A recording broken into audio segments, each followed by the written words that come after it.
The latch that didn't catch. The latch didn't catch when I closed our bedroom door. It bounced, a soft, traitorous click, the kind you only notice when you're trying not to make a sound. I stood there with my hand on the brass and felt the door breathe against my palm like something still deciding which way to swing. Behind it, Lena lay on her side, one knee drawn up, the hem of her silk slipped loose at the back of her thigh. Her phone, face down on the nightstand, glowed once, twice, two quick chimes that made an evening sound like a smaller house. I pressed the latch into the strike plate and listened to it fail again, and something in me learned the word afterward. We met in a building that smelled like varnish and borrowed tuxedos, the museum fundraiser everyone goes to when winter has stayed too long. She stood under a chandelier that made constellations out of glass and told me a story about a painting with the wrong shadow. The artist wasn't careless, she said. He just wanted the room to believe something that didn't happen. She had a voice that could make theft sound like a tour. We left early and ate gyros on the steps outside because hunger had better manners than anyone in there. Later, in my apartment, she put her hand at the back of my neck and leaned her forehead to mine and whispered, "Stay still," like a spell. For a year we kept still. Weekend markets, the smell of dill on our fingers, Sunday night pasta, our bodies fitting with the confidence of a good memory. She slept with her foot hooked behind my ankle, a tether that permitted drift without granting escape. I ironed pillowcases because she said flat cotton felt like respect. She traced my collarbone with one finger and said she liked the way the bones made a runway. We were small and happy. The door latched. Then came the chimes, two notes bright like someone tapping a glass from far away. Her phone learned them in an afternoon and refused to unlearn them. When the sound chose our room, she moved toward it with that distracted smile people reserve for dogs and children. "North office," she said. "New vendor, don't worry if I answer after midnight, we're chasing London." I didn't nod at first. I rearranged the kitchen instead. Salt left of the stove, basil on the sill. A new cutting board to replace the one with our old arguments carved into it. Small wrongnesses multiplied. A blazer I hadn't seen appeared on our chair, navy, narrow, the cuffs too tight for my wrists but perfect on hers. "Borrowed," she said. A white hotel keycard with a green gull logo turned up under the sugar jar. I dropped it in the drawer with the spare keys and told myself it was ours if I didn't name it. The door latch started catching late, as if waiting for permission.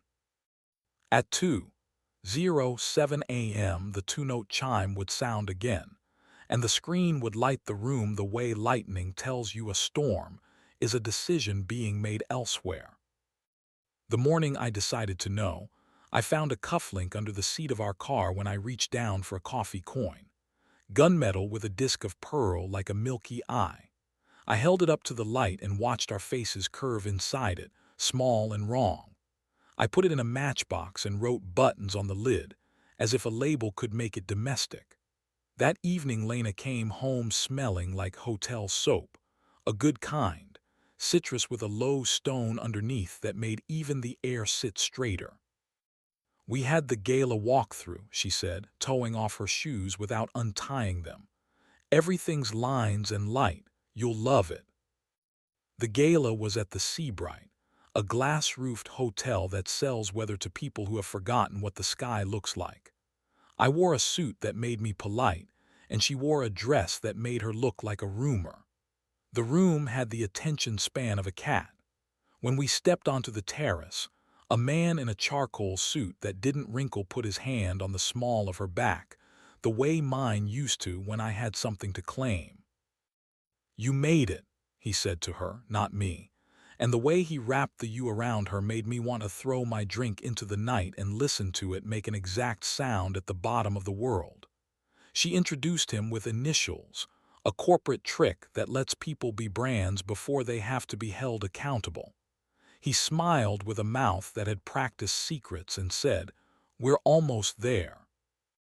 I watched them move through the room from a polite distance and saw a choreography that had learned without me. His shoulder near hers at every pause, her laugh loosening when he leaned close, as if someone had finally aligned a stubborn puzzle piece and satisfaction had stepped into the space where patience used to stand.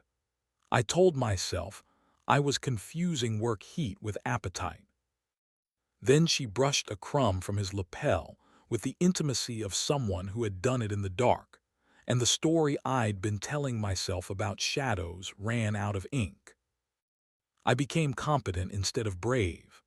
I photographed the keycard and the cufflink and emailed the pictures to myself with subject lines that sounded like invoices. I opened our bank app and looked at the charges that had never been a problem until now. Seabright Bar, Plant Wall Restaurant, carking rooms with bird names, Kestrel, Wren. I called a lawyer whose office smells like ink and winter coats and asked what a person does when the door latch stops catching.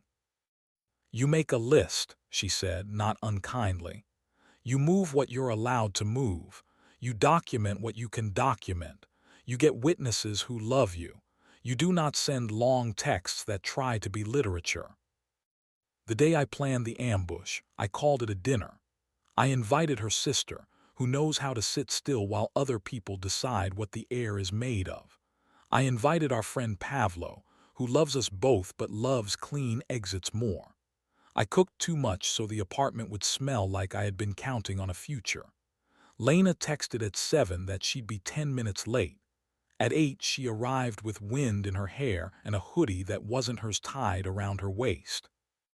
She kissed me with public accuracy in the doorway and handed her sister a bottle of wine with a label that apologized for itself. We ate and performed a meal like professionals. When the plates were cleared, I set the matchbox on the table and pushed it toward Lena with 2 fingers. "What's that?" she asked. "Buttons," I said, watching her hands before her face. She opened the box and looked at the cufflink the way you look into a pot you know you've let scorch. Her sister reached for the box and thought better of touching anything that had become a fuse. "We should talk alone," Lena said evenly. "We will," I said, and saw the moment where the version of me who tries to avoid embarrassment gave up being useful. They left. The door clicked with a competence that felt sarcastic. Lena set the cufflink on the table with elaborate care, as if an extra millimeter of gentleness could change its biography. "Say it," she said. "In the past tense or present?" I asked. "Either," she answered, a small mercy in the shape of a dare. I told her I'd been pretending the latch worked. I told her there was a man whose hand had learned geography that used to be mine. I told her our bed smelled like a room that had opened a window and forgotten to close it. "Is he married?" I asked, the correct question to aim at a ghost. "Separating," she said quietly. "One child." I was angry in the way you are angry at a weather system. I did not want to hate a kid who might be strapped into a backseat while someone texts their sin. "Do you love him?" I asked, knowing there's no good answer. She exhaled as if an elevator had stopped moving. "Sometimes I love the person I can be with him," she said. She's light. She doesn't apologize before she laughs. She doesn't look at the latch. "And me?" I asked. She closed her eyes and rubbed her wrist where you can almost see the vein. "I loved us like a place," she said. And then the place started to feel like a museum. There was a velvet rope between me and my own life. "That's funny," I said. "I met you in a museum." We both almost smiled and then didn't. "We're going to separate," I told her. "Though we did work a knife couldn't." She nodded and something in her shoulders surrendered in relief. Not peace, permission. "Do you want me to go now?" she asked. "I want the truth to stop taking up 2 rooms," I said. "Pick one. I'm moving out of the other."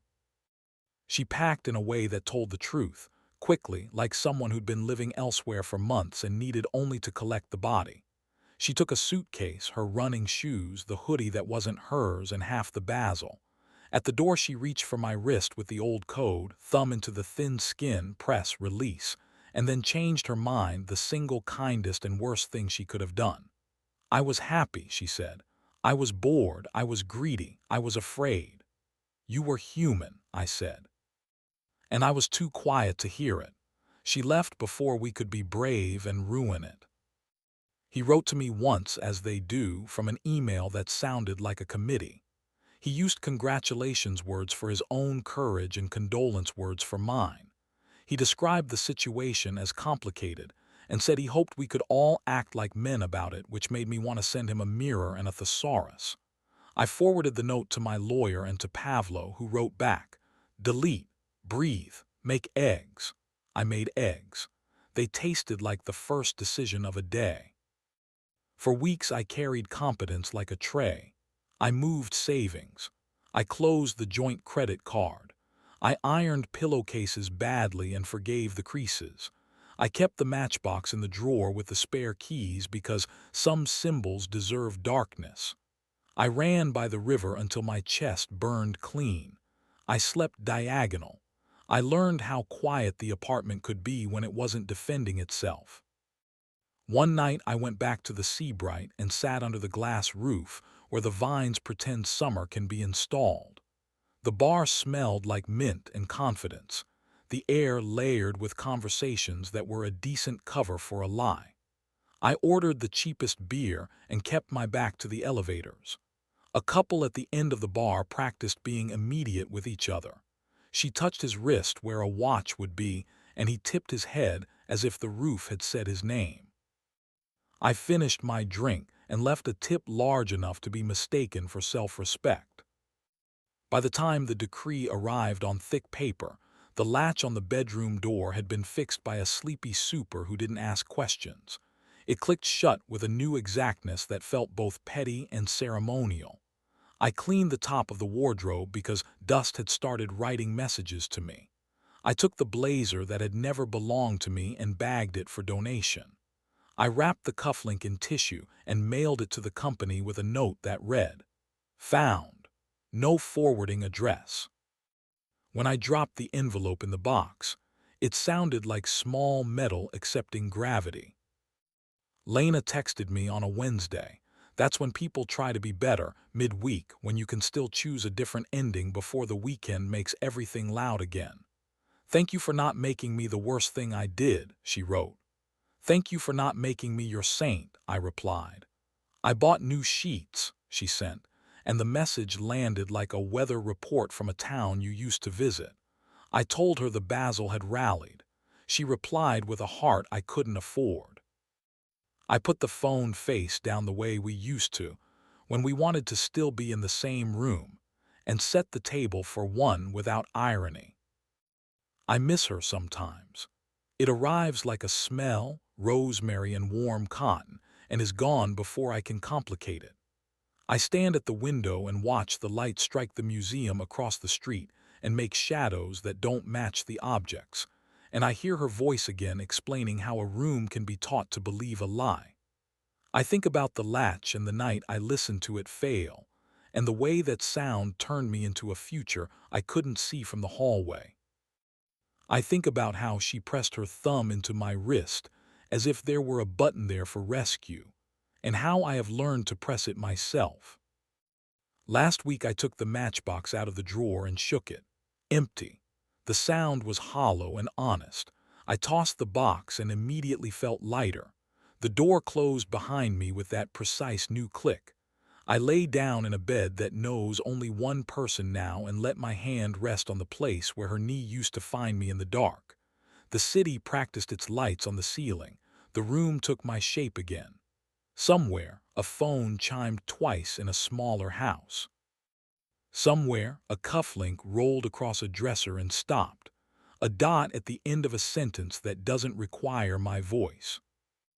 I slept like a door that catches on the first try.